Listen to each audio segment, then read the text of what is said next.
That's why me I have a lot of respect for Matiang.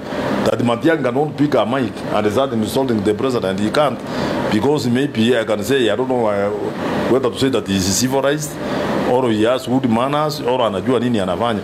And for the benefit of doubt, I can tell you today, William Ruto, Matiang tells that should not Musiana kutusi president. No, anasema they agree that the president is William Ruto for now.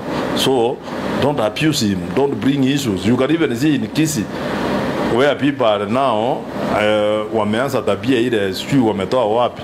At Kisii ukienda Masisi Kisii, you must go with the goons. You must go with the people who are going to make noise to others.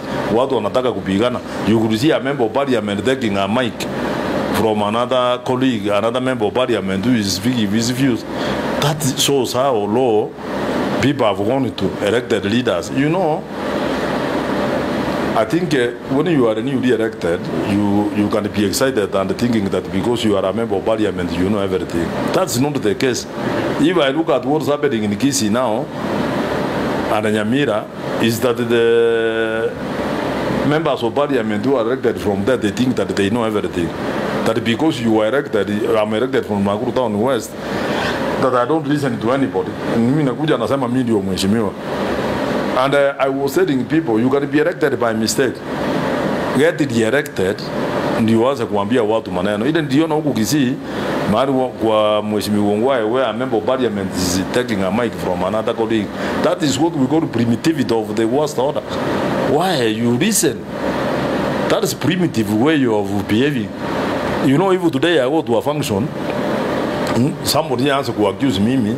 Imagine I cannot go and grab a mic. Ndangoja amalize, mimi nichukue mic na mimi nijieleze. And that is what is supposed to be done by a person called an honorable member of parliament. You don't just wake up at the Kibagendi talking something against a person you are supporting, then you start grabbing a mic from him. You look primitive. That is primitivity. And you know, these people are doing that. That people have been elected once. You would be elected by mistake once. So once you are elected twice, is when you can say that the people were awakufanya makosa. That was one of the primitive ways of a member of parliament taking a mic from another member of parliament who is trying to explain to people on the position of this government. Even William Ruto could not encourage you at the end of kuchukua mic. So you could want to take a mic to impress who? That was a primitive way of behaving, and we should condemn it.